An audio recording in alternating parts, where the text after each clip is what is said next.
Or second to last page. I apologize. Oh, I'm sorry. I forgot the last page was trial. Is he on deferred adjudication? Can I see that? Sure. Thanks, Judge. No, Judge. It's been adjudicated. What is his underlying? Do we? 1 second, Judge. All right, thank you. All right,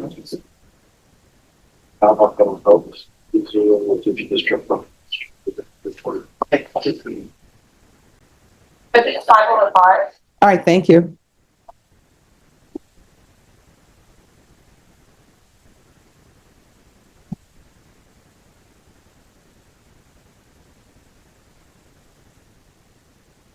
All right. So you're here for a compliance hearing. Yes, ma'am. You need to follow the directions of probation. Do you understand?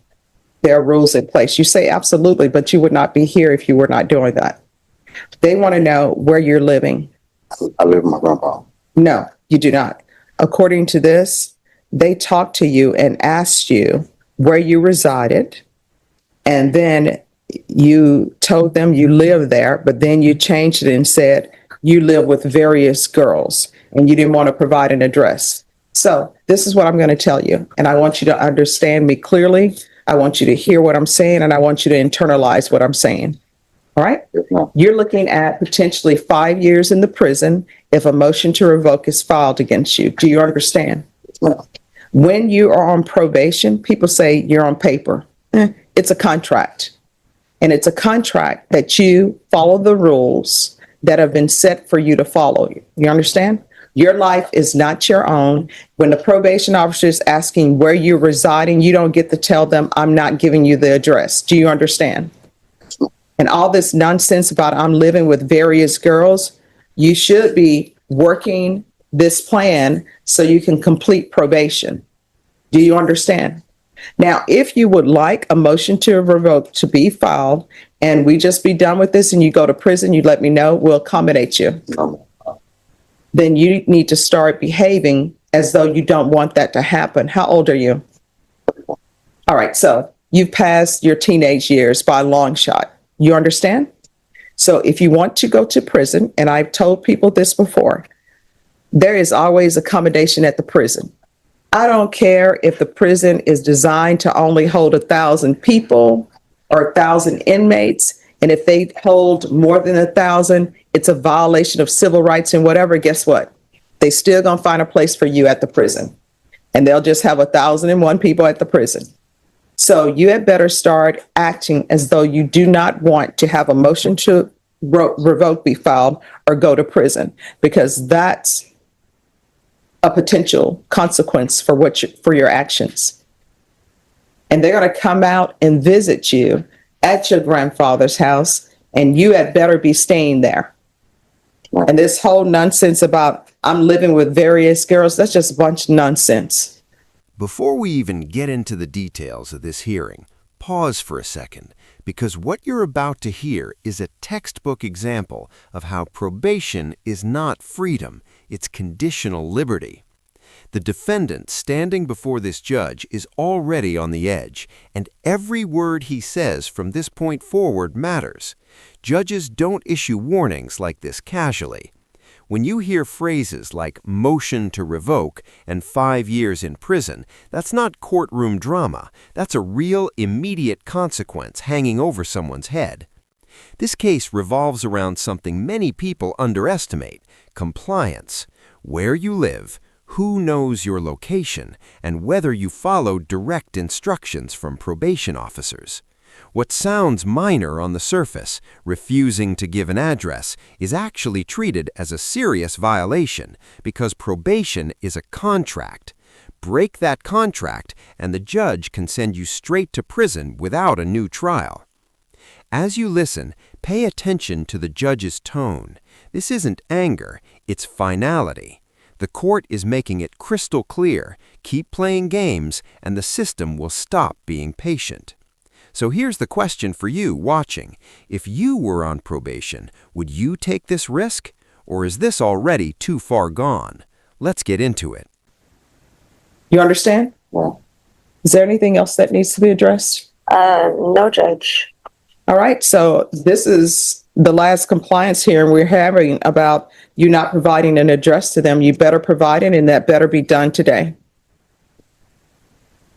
Anything else you need? All right, thank you. All right, anyone else? Ma'am, I have.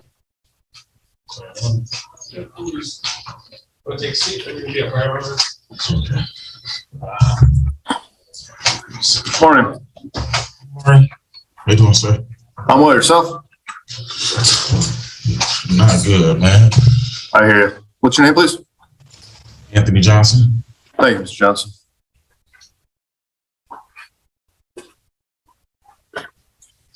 All right. Appeal of State of Michigan versus Anthony Johnson.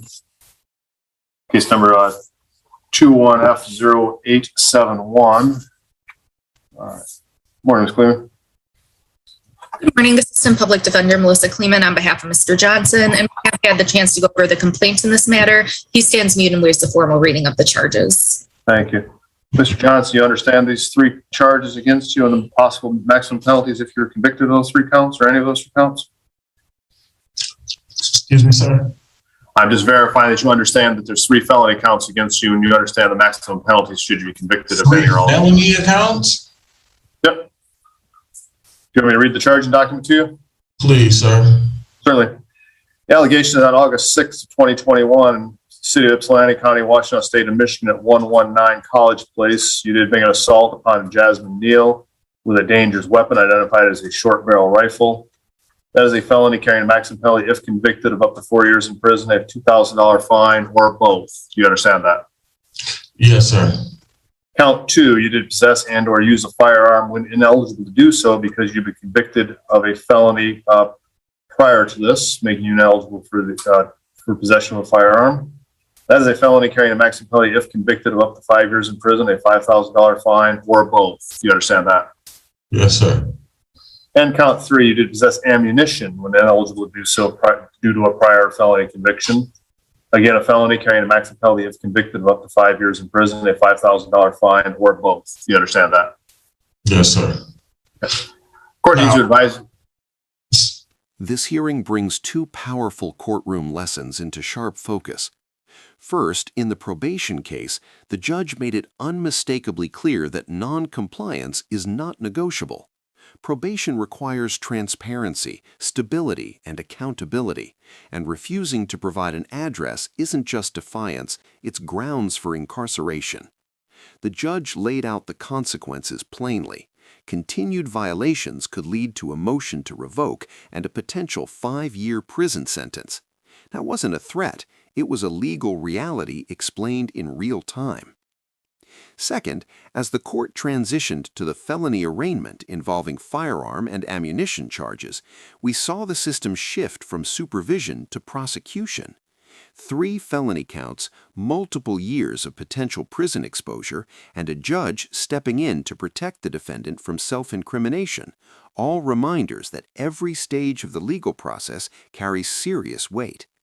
Together, these moments show how quickly lives can pivot inside a courtroom, sometimes over decisions that seem small but carry massive consequences. So now I want to hear from you. Was the judge being fair or overly patient? And at what point should the court say enough is enough? Sorry about that, sir. So, because I'm not the best with law or anything. So the call was I assaulted her. This is like the statement. I assaulted her with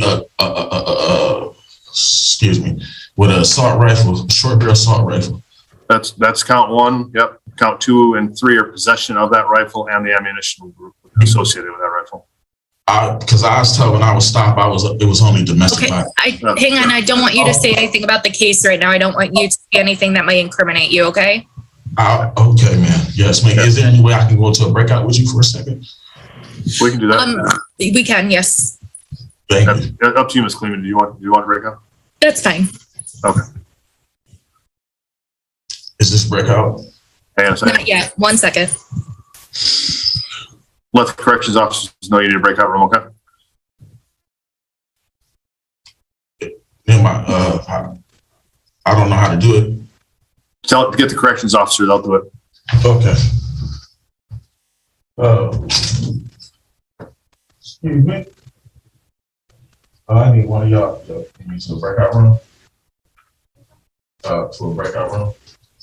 The judge wanted to see that. No, he said, I don't know, you gotta join this some here, so. Thanks for getting me.